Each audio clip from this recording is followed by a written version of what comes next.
Greetings everyone. I am an intern at the Law Minds and welcome to this comprehensive presentation on the topic public interest litigation, also known as the PIL. So, the topic we will be covering today is its historical background, the procedure to file an PIL, from where it has come, and the reasons why we need the PIL, and everything that has led to its pivotal role in Indian society. Okay, so to start this, the first topic is our introduction. So, what is the PIL? So, as we all know about its full form, it stands for the Public Interest Litigation. So, PIL is a legal action which is taken in the court by a group of concerned people or a concerned individual for the welfare of the society and not for the personal grievance. So, as the definition suggests, the PIL can be filed by a group of people for the welfare of the society and not for their personal gain. So, while filing an FIR, we need to see whether it is for the welfare of the other people and for about the other society and the reforms that needs to be in the society and not for our personal gain. So this is what a PIL means. As you can see in the name itself, it says the public interest litigation. So it's for the interest of the public. Okay. So, why this PIL was necessary, why it came to India, why there was so much of necessity for this thing to came in India, because there were so many other laws already prevalent at that time. So, we need to know why it came to the India. So, to know that, we will go to the historical background. Okay, so what is the history behind the PIL?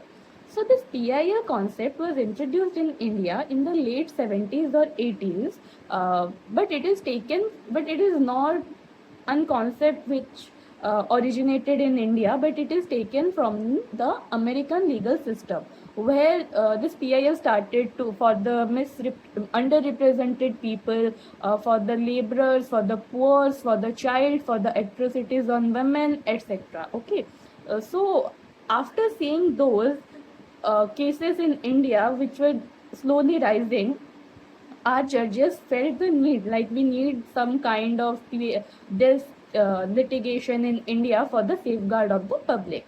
So mainly one justice named P.N. Bhagwati was the main person behind this. So that person, what like widened the judicial access, like by relaxing the rules and everything, and this marked a very significant shift towards the changes in the Indian judicial system. Okay. So this is all about its history. Now we will go to the legal framework. Okay. So PIL is not defined by any statute, but it is evolved through the landmark judgments. So there is no certain rule that defines a PIL, that instructs a PIL or anything. If some person has some issues, he or she can directly go to the High Court or the Supreme Court to file a writ. So under which article we can file a writ? So in the High Court we can file it under 226, and in the Supreme Court we can file it under Article 32. Okay. So this constitutional provisions empowers the courts to issue writs for enforcing the fundamental rights and the public interest, as I have already told you. Now, like the court can also extend the jurisdiction to the letters and also the newspapers for this filing of the litigation. Okay, they can also see this as a valid PIL case, like emphasizing the essence to the justice, as we already knew this was introduced just to relax the strict judicial rules and to give justice to everyone. Okay, now we will see the next topic is the common subjects that are covered under this PIL. So basically the PIL traditionally covers a lot of social issues like environmental issues, and for the bonded labors, for the atrocities on the women, for the pollution and etc. Like the things that will benefit our society are covered under this PIL. These are the main topics, but also PIL includes the food adulteration problem, and the heritage site problem, and so many other things. Okay. uh, the monumental changes that has taken place due to this PIL is like the rights of the prisoner in a jail. You know how sometimes the prisoners are ill treated, but due to this PIL, some activists, some people like started revolving against it, and the reforms came, and some rules has changes, and now jail is also a very respectful place for the people. Like everyone has the rights to their life, a good life, a liberty. Doesn't mean if he is a prisoner he will get ill treated. Okay. So our next topic is the issues that are not covered under the PIL. So it is very important to recognize that the PIL is intended to only the issues that are related to the society and not for a personal gain. We need to think about how it will affect on it have some effect on the society, how it will affect our society. Is it something positive, or is it something that will reform the society, or anything? We have to see that. Okay. So what we need to do is, let me give you an example. Okay, suppose you are a person living in a certain building, and in your neighbor a couple is living, and they are having some fights or some disputes or anything. So you see them and you think like, for as they live in a society, let me go to the court and let me file a case for their well-being, and you go and you file a case, but that will not considered under a PIL. Okay, this is not going to transform or bring some reform in the society. This is purely a personal matter, and they need to go to their own by their own and seek you can say justice under how the law has like prescribed. Okay. Also, court are also vigilant to reject the PILs if some political motives are also included. As you know how the politics works nowadays, how people are like fighting with each other, and this and that, the already the dirty politics going here and there. So in order to avoid that thing, the court is also vigilant to reject the PIL if some personal or political motives is there. So this is the importance of the PIL. Okay, you need to see what is the reason behind it. Is it helpful to the society in some ways? You have to see it. Okay. No personal gain. I mean to say no personal gain, only for the public welfare.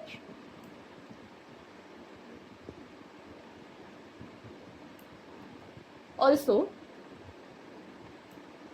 now we will go to the procedure for the PIL. Okay, so to file a PIL, it involves presenting a petition before the Supreme Court or the High Court.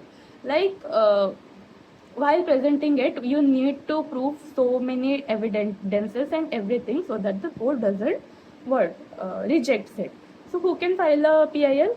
A concerned individual, or a group of individuals, or a NGO, or an activist. Anyone can file a PIL, but they have to show they are genuinely concerned. They are doing it only for the public and not for their personal gain. They have to show it. Okay. So to avoid the misuse of the PIL by this organization or institution or public or individual, the court may or court will impose some kind of nominal fee on them so that they don't misuse it, because it's purely for the welfare of the society and its people. Okay, so sometimes court will impose a hefty or a nominal fee on the people, only to not let people misuse it. Okay, you need to keep that in mind, and before doing anything you have to see whether it is for the societal benefit or for the personal gain. If it includes personal gain, the court will reject it. Okay. Now,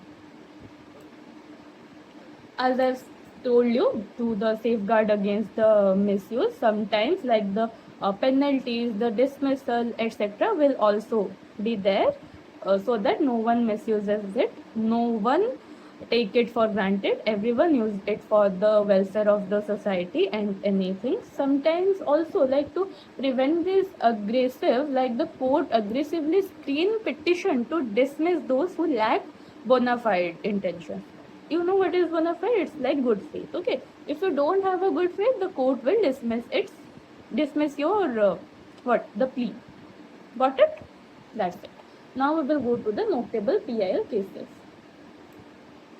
Like, as you can see, I have attached the photo here, like attached the screenshot or the slide. You can see here, like, what are the main cases that has led to this, like not led to this, but these are the notable PIL cases. Okay, so the first is the Husainara Khatun case that highlight the under trial prisoner, you know, the under trial prisoner, how sometimes they get mistreated. So for them it was, this case is very important. Okay, next is our MC Mehta cases that has brought the environmental protection to the forefront. Next is the Bondua Mukti Morcha, as I have already told you about the bonded laborers. Okay, so in order to understand what is this and how this PIL worked and what kind of judgment has given, you have to read it. You have to read the case. You have to read the judgment very clearly, very thoroughly, so that you will understand how the PIL works and what's very important. Okay. So this are the important things that you need to know, about a PIL. So in the conclusion, we can say that it is a very vital legal mechanism. Okay, so let's go on in a summary, and where I will tell you, like, in points where what has like happened. Okay, so basically PIL, let's revise. Okay, in brief. So what is the PIL? PIL is a public interest litigation, it is a legal action that is filed in a court by a group of individual or group of people or an individual or a NGO or an activist for the safeguard of the society and not for a personal grievance. Okay, from where it came from, it is a American concept that was brought to India in the late 70s or 80s, and the main judge who was behind it was Justice P.N. Bhagwati. Which topics are covered under what the legal framework? So to file a writ petition in the Supreme Court, it's written under the Article 32 of the Indian Constitution.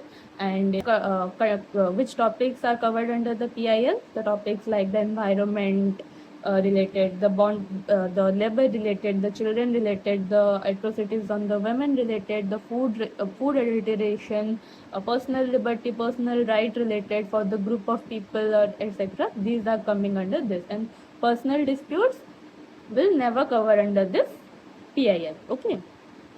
Then we will come to the notable. What are the notable PIL cases? I have told you. Also attach the photo. You can see what are the notable PIL cases.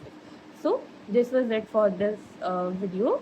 I hope you all understood what is a PIL, how it works, what is the procedure to file it, and how we can get benefit from a PIL. So this is it for this video. Thank you all.